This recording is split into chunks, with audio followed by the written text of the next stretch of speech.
Is it rolling? Yeah, it's rolling. Oh, okay. We don't have to wait for you to push the button. No. Oh, cool. Edit later. So whenever you're ready to go, just go. I'm Susan Dorn. I'm originally from Wisconsin, but moved to Kentucky for our son to go to the Kentucky School for the Deaf. We have two sons. One has a severe hearing loss, and our other son has a mild loss. My name's Tom Dorn. My son is Jordan Dorn.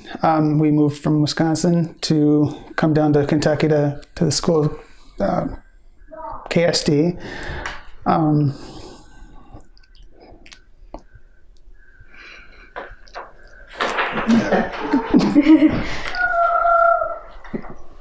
Yeah.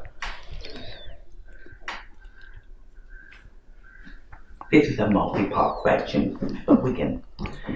How old was your child when you found out, or both of them, how old were the boys when you found out they had a hearing loss, and what was your reaction? And then how long was it before you started to get information and resources? Basically, just talk about when you found out they had the hearing loss, how you felt, and how you got into the system of getting information and making decisions and things like that. Both of our sons have different stories on how we found out their hearing loss. Jordan was found in the newborn screening. I wasn't too sad about it or afraid of it. I had a very high-risk pregnancy, so I actually was thankful that that's all that we had to encounter. He got the screening twice just to make sure that he did fail. We were referred to the Children's Hospital in Milwaukee with him. He was fitted with hearing aids at 4 months. We struggled with him to wear his hearing aids. It was every device they had given us for them to hold on. He chewed on them, he choked on them, anything that you could do bad with a hearing aid, he did it. So that was our struggle, to get him to wear them. Many times he didn't, just because it was more of a struggle to get them in than it was to have them in.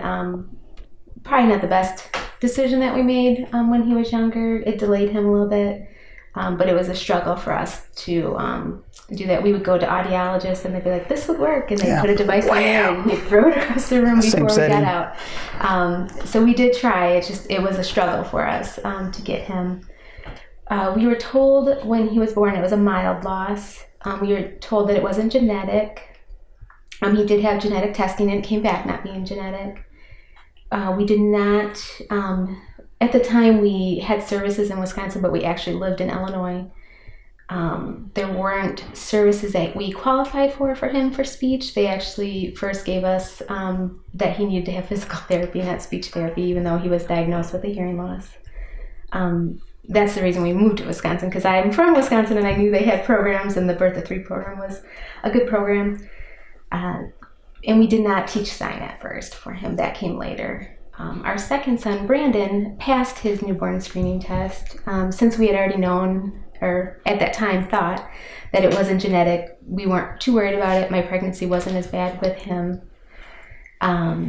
We found out in first grade he did not pass his school screening of his hearing test. He had hearing tests along the way, but has allergies, so he has a lot of fluid in his ears, so that kind of when his tests didn't come out the best, it was usually because there was fluid in his ears, not because of the loss.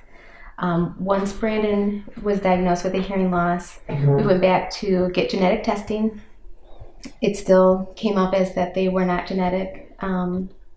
They gave us a syndrome that they both have. It's called Pendrin syndrome for now, and they believe it's a sex-linked syndrome, but basically they just have a malformation in their ear is what it comes down to. Their cochlea isn't formed correctly, and the asqualian, if I'm saying that right, asqualian tube is enlarged. And Jordan has it in both of his ears, and Brandon only has it in one.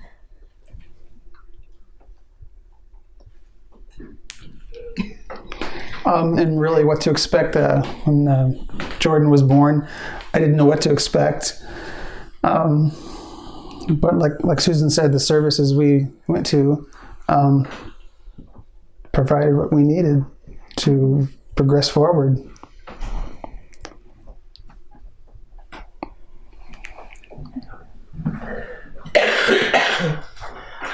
I needed to cough. Okay.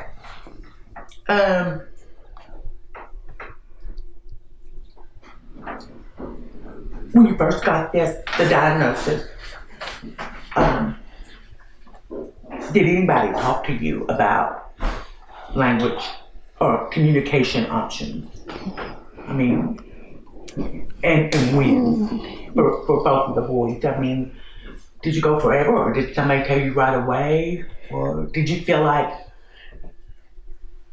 it was adequate? I mean, information that you was given.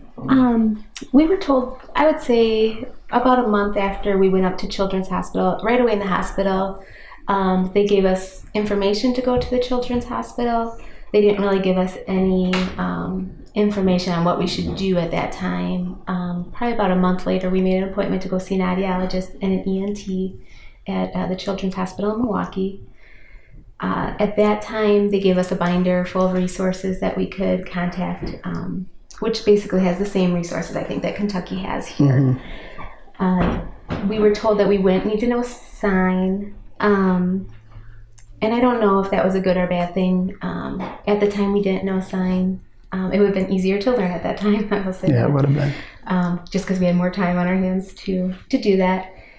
Just because they thought his hearing loss wouldn't progress, which turned out to be different later. And he, at that time, had a mild loss. And so at that time, he would have been fine, just having aided hearing, and wouldn't really need to know sign. Looking back now, we should have started right away. But that's just something I think you don't know at the time, and you just go with what you know. Extremely uneducated in the process. Yeah. And we limited ourselves a little bit because I looked for the resources in Wisconsin, and at that time we lived in Illinois. So I limited myself on some of the things that we could or couldn't do because I wasn't finding what I needed in the state that we lived. So, yeah, I think when we actually moved to Wisconsin, that was the biggest plus for the boys, as well as the whole family. We found the resources and definitely the people. I think once we got connected with Dawn and all the other resources there, it was extremely eye-opening, and just decided, we knew there was more people like us, not categorize us, but there's more hearing impaired people than I ever thought. And it just really made the process easier to learn and educate ourselves. And from where we started, we've learned quite a bit.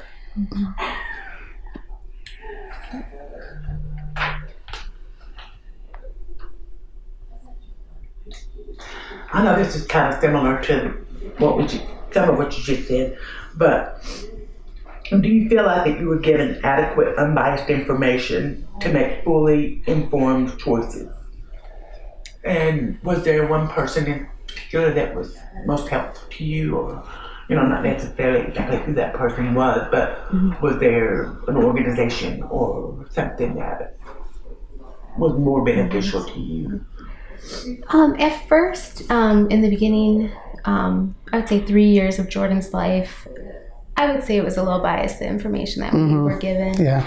Just that we weren't exposed to people that were in the deaf community, and I didn't reach out for it. Had I known, I probably would have done that differently. We moved to Wisconsin shortly before Jordan turned 3. And at that time, we didn't know that Brandon had a hearing loss, but I had researched kind of the schools that we were going to, and we just found some wonderful people in the community that were hearing, but just either had children that were hard of hearing or deaf, became wonderful mentors for us. Our interpreters knew deaf culture.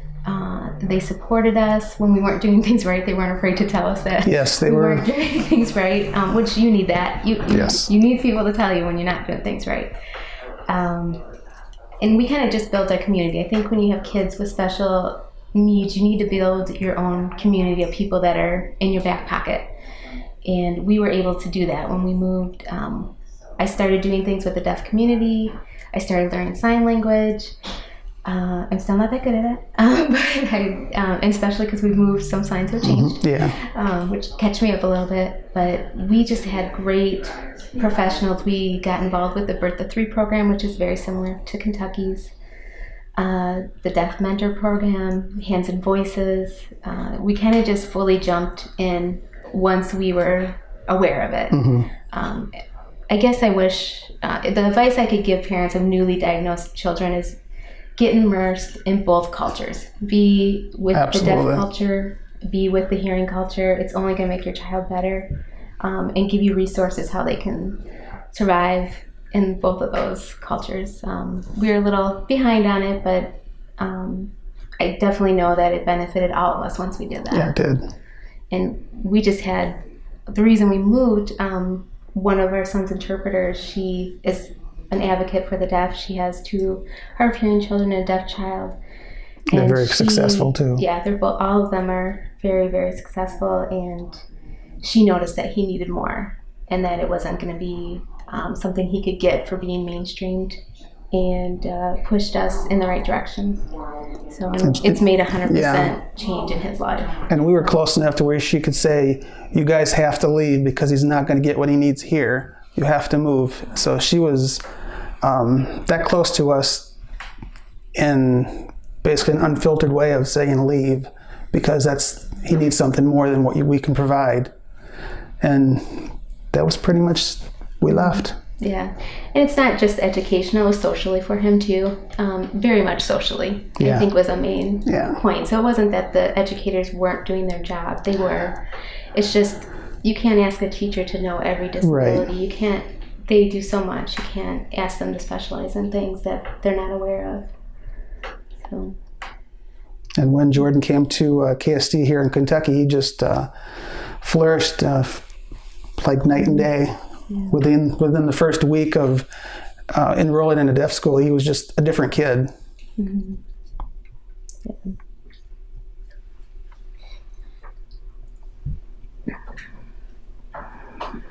Did you investigate other options? Describe what other options you considered for your family and why you chose the option that you did. At first, we chose the mainstream. Jordan, for Brandon, he kind of just fell in, so I don't want to leave him out, but he kind of just fell into the life that we already had. Once we found he had a hearing loss, we got him a hearing aid, and getting him an interpreter was very easy because we had already had a son in the system, and I immersed myself very much into the education system, so I knew all the teachers and I knew all the interpreters. I was given that advice, and I would give that advice to anyone. Get involved with your child's school, volunteer, get to know the teachers, do whatever you can because you're their advocate, and if you don't know who you're talking to, it's harder. And once you develop that community that I talked about earlier, it will make your life so much easier. Because people, when you know someone and you have heard their struggles and you maybe know their children and see their struggles, you're going to get a little more assistance, I think, than if you're just that parent that comes in and pops in and says, oh, I need this. But if you are involved and can show them that you're willing to help them also get to your needs, you'll find a lot more. So I would say do that. That's a big advocacy thing. And now that we've kind of went through it, we can see new parents coming into it with infants. We can always say, we've been there, we've done that. It's not the end of the world. It'll get better. It's frustrating and you will struggle, but you'll get there. What was involved in teaching your child the mode of communication that you chose? I guess, I don't know exactly when you decided to use sign language, but what all did you have to do? I mean, did you have to take classes or? Well, with Jordan, he was very delayed. I had been working in the early ed field for quite a long time, and so I knew developmentally where he should be and that he had been very far off of that. So I, pre-learning sign language, would just work more with him on sounds, pronunciation. He had speech a little bit. Many of my friends work kind of in the early learning, like Birth to 3 program, so they gave me all kinds of resources and worked with him also just to get his language developed. And it was hard for him because he didn't always wear his hearing aids, so it probably, no matter what we were doing, was not sinking in. I mean, he just couldn't hear it. Yeah, he struggled. We weren't realizing it. Once he got to where he just was so delayed, we started signing exact English. Because that's what our speech therapist knew. And we were fine with that. We didn't really know. Yeah. We were just like, okay. And I got books. I had flashcards. I had signs all over the house. I had already known like the alphabet. Yes. Pretty much everybody knows the alphabet in sign language. And I would do signs with them when they went to bed. Both the boys, I kind of, it was just like our daily routines to do simple signs. So, and many times, even now, we just do cue signing, I would say, at home. So if Jordan doesn't hear me, I may not sign a sentence or anything, but I'll sign a word, and he's pretty much used to me being the dumb mom that doesn't know how to sign and responds that way for me. But once we got to sign, I did take a sign class. Unfortunately, I was a full-time student for a regular degree, so I didn't focus on it the way I should have. And then we found out that Jordan's hearing was going to decrease. And so once he was immersed in sign and we were doing it at home, I pulled back just because I wanted him to develop his voice, because I felt that it would help him later in life if he had a voice and people outside of the deaf world could understand what he was saying. So I pulled back. Probably, I don't know if that was good or bad, but I pulled back at home because I really knew at school he was focusing on sign, and at home I really wanted to focus on his voice. And I still, will today be give him cues on how to make his speech a little bit easier to hear, like open your mouth, form your letters. Now that he's a teenager, he's not too appreciative of that, but I do try to just make him aware that having both skills will help him. And now I know probably we should have just stuck with both. But I was just afraid. I just wanted his life to be easier as an adult, and I wanted to make sure he had both resources. But we basically learned that we should do ASL probably when he got, Jordan started into the school district at the age of 3. He went in the school kind of special ed program that they had, and it was just for deaf and hard of hearing children. They had 5, I think, kids in that program.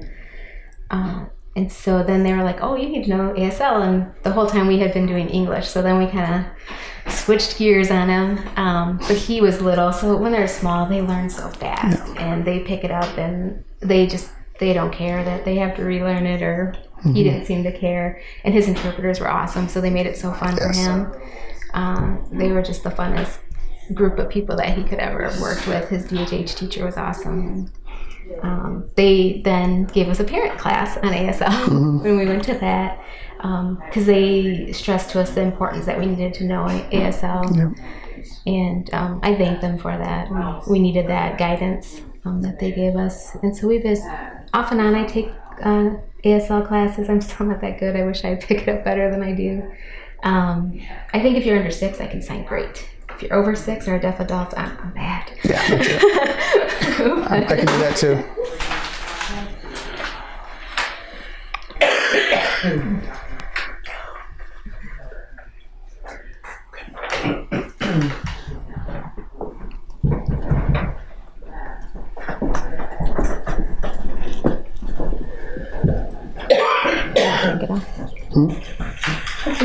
Yeah, I need a drink too. I'm good. I'm dying up here. I need to cough. I'm out.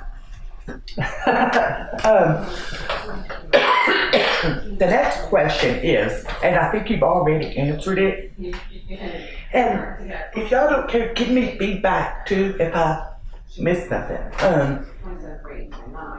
At any point in your journey, did your communication choice change? And if so, why? Well, you just explained that he was using C, and then when he went into school, he started using ASL. So,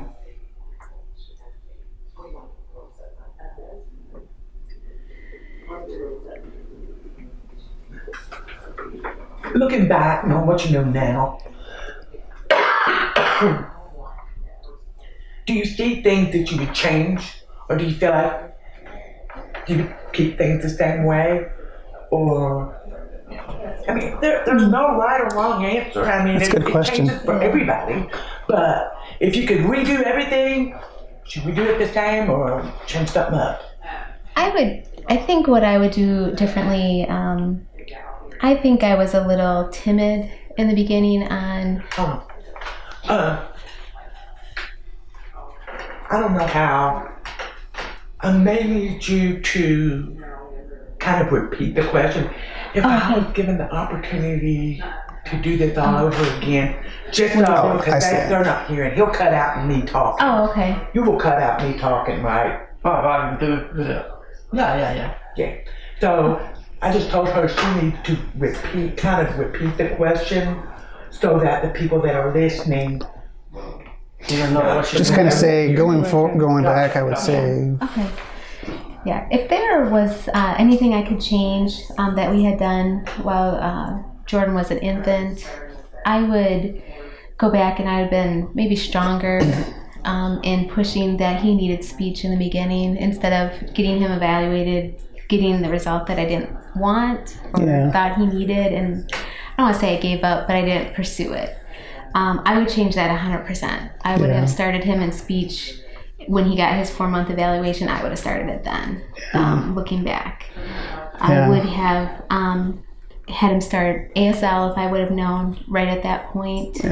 I would have immersed us into it. I think more I would have pushed for us to learn it more at that time. Because now I think when we deal with him in the future, because he does have a chance of becoming a deaf adult, where his hearing will eventually maybe fade away. There's things that can happen that he will lose his hearing, that we can just be with him and not hurry up and catch up because now he's deaf and now we need to know. Those things I would probably change differently. I wouldn't change our journey. I think when he was mainstreamed, we just had the best people we could have worked with. Developed wonderful relationships with different people we never would have ever made a connection with if it wasn't for him. And we were placed at the right place at the right time, I believe. The deaf and hard of hearing community in Eau Claire, Wisconsin was amazing. I think they really pushed us to where we needed to be. They were extremely limited there, but like I said, Dawn gave us an unfiltered thing we needed to do. Just leave and we didn't have to leave. We didn't. To leave. We chose to leave. You can board your children. We could have boarded him at the school for the deaf in Wisconsin. It's a wonderful school. It's not that it isn't. But since I was a parent that did not want that choice, we would have to move because that school was 4 hours away from us. And so we chose to find a place for the best deaf school, not in a major city because I like to be out in the county, that was closer to our family. We have family that's spread out pretty much all over this area. And so now we are able to see our family more by moving. So it wasn't that we couldn't get the support we needed where we were. We chose to find the support in a different area. Yes, we did choose to move. So you don't always have to move. I don't want people to think that is their only choice. You can go to a deaf school. You can be mainstreamed. It really has to be what you feel is right for your family. And we wanted to be closer to family because we wanted to have that family feeling. I'm just one of those weird moms. I couldn't not give him a kiss on the head goodnight every night. And even though he hates it now, but I'm just kind of that mom. I couldn't do it. Yes, I think the choice we made was best for us. Yeah.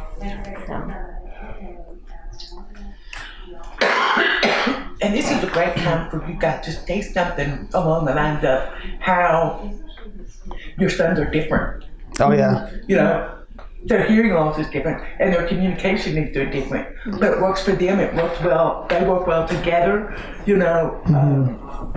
And it really is a total communication environment because you speak, you sign. And they're a teenager, so that's a different language right there. Hold on a second. I've got a cough again. I'm so sorry. Okay. I would say both of our sons do have a hearing loss. Their communication is 100% different. Yes. From first grade until fifth grade, Brandon, our younger son, did have an ASL interpreter. When we moved to Kentucky, his hearing loss isn't significant enough to have an interpreter here. The rules are just a little bit different in the education system, so he no longer has an interpreter. He does know a little sign. His main communication is voice. He no longer wears his hearing aid. He doesn't feel comfortable with it.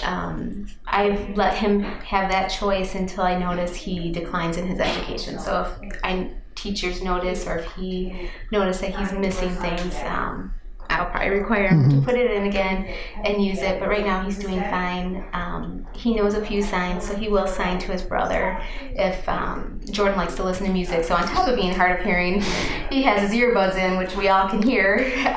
And so we have to tap him or wave our arms to get his attention because he's very much into his music at the moment. And he'll sign maybe one or two signs to get his attention, and then Jordan will take out his earbuds. And Jordan reads lips very well.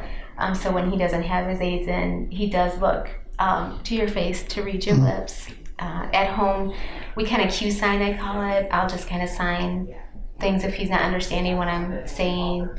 If he doesn't have his hearing aids in, I'm like, go get your hearing aids. You need to hear me. So he'll go get them and comes back in kind of like, oh, okay, Mom.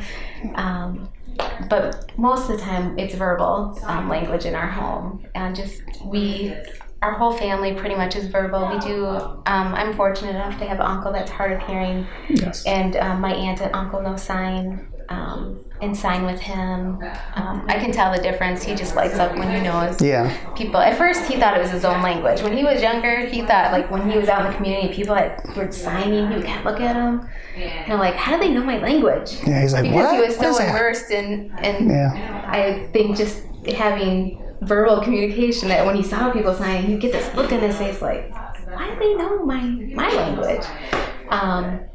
So I think that was kind of unique for us. Once in a while we'd see people out and just watching him watch them. First time he did, it was so cute. He was like, he would just get this look on his face. It was kind of cute. But so I think both of them are doing well. Jordan has learned to adapt. I will say that he has worked very hard to adapt into a hearing world. He adapts to parents that probably don't do what they should. Right. He kind of just shakes his head when I do the wrong signs, and he lives with us. he's a teenager. Yeah, and now he's a teenager, so now I get the role, the eyes. But I think being in both atmospheres has really strengthened his skills on both levels. I think so. But we do communicate so differently. When we are with family members that sign, they totally sign to him and he loves it. And they do their thing. And I think they can also tell if he misses things. So my uncle will kind of sign for him. I think if he notices maybe that he lost or missed something, or maybe he didn't hear it, so then he knows Jordan probably didn't hear it too. Almost seems like from different regions there's kind of a different type of signing or accent. Yeah, we have noticed that. There's different signs, especially when I started taking a sign language class at KSD. I was like, ooh, that's not the sign I know, and then I get all confused. So, and then we knew exact English first, so then I get that confused with regional, and so I'm kind of a basket case of that. Yeah. But I do think, going back, I really would say if we would have immersed our whole family in ASL, that would have been the best choice for us. Tremendous help. Instead of now we're kind of scrambling around and trying to make things work, and then we kind of have made Jordan adapt. I wish I wouldn't have made it that hard for him. I'm sure that was hard. I can't imagine that would not be hard for him. Well, we could have got services faster, but I don't know if it was just denial or just, we can deal with it, or we can deal with it. But the services are here, and that's what they're for. Take advantage of it, and If you think this is something brand new, no, it's not. It's something several thousands of families have dealt with on a day-to-day basis. That's what they're here for. I thought about something. Did you guys say how old the kids are now? No, I just refer to them as teenagers. Yeah. Oh, I wonder if we need to say something about that. I'm trying to think how you could fit it in. It's important that the families know the age of their kids. But they'll see them on the film. Yeah. I mean, I can, I'm sure if you need... Add the age and the name and the age. Okay, and that last question, y'all have already said some of this, but if you feel like you need to add more, you can. Any advice for other families on this journey that are currently struggling with making communication choices? I would say reach out because it's there. And if you don't think it is, it is. There's somebody out there that's had your situation, current or past. Call. There's websites. Just get out there and look for something because it's out there. Yeah, and the advice I would give is, even if people are telling you maybe that your child will be fine without sign or they need sign, I would just go right ahead and do both. Because if you learn it, it's there, that skill is there. If you don't use it later in life, it drops off like many of the things we do in anything that we learn. We learn certain ways to do math, and then all of a sudden we don't need that skill anymore. I would take it the same way with language. You're going to learn things, you build on them. When they are working for you, I say go for it. If it's not working for you, don't feel like you have to do it. If it's not working, it just is not working, and find another way. Do what makes your child happy. Don't force them to do something that they don't want to do, because then it's a struggle for your whole family. Yeah, I definitely agree with that statement.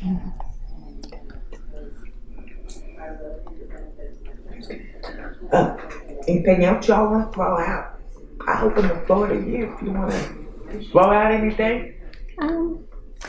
I guess never, as a parent, it's probably new to you that you have a child that has a special need. Don't feel guilty. You're always, as a parent of anything, you're going to go back and go, oh, I wish I didn't do that. We all do that. Don't feel guilty. Don't be afraid to ask for help. Yes, definitely. We would not be where we are today if we did not have people help us. I would have probably had no idea how to do some things. We were just very fortunate to, when we didn't ask, we had people that knew it was important that they tell us. And I love that. I think sometimes you're like, oh, people give us so much advice when you have babies, like don't hold them this way or do, and you get all this advice when you have babies. And just take it and put it in the back of your mind. You may never use it, but be open to it. And don't be afraid to ask questions, even if you think it's a crazy question. Any question's a good question. Because I'm still asking questions now. So questions are never going to stop as they get from infants to young adults. Yeah, the questions you have at infants will totally change now. Jordan's getting ready to move on to some type of after high school, either career, but hopefully a college. And now we have a whole new ball of questions and concerns that we have to go and ask for assistance because we are traveling another new road. And so ask those questions and get that help that you need. It's definitely an ongoing process, so it's probably never going to stop. Just keep asking questions. Don't give up. Don't get frustrated, because you will be frustrated quite often. At least we were. But there were people out there that had the knowledge and resources for us. And that worked for us. What works for you may be something totally different.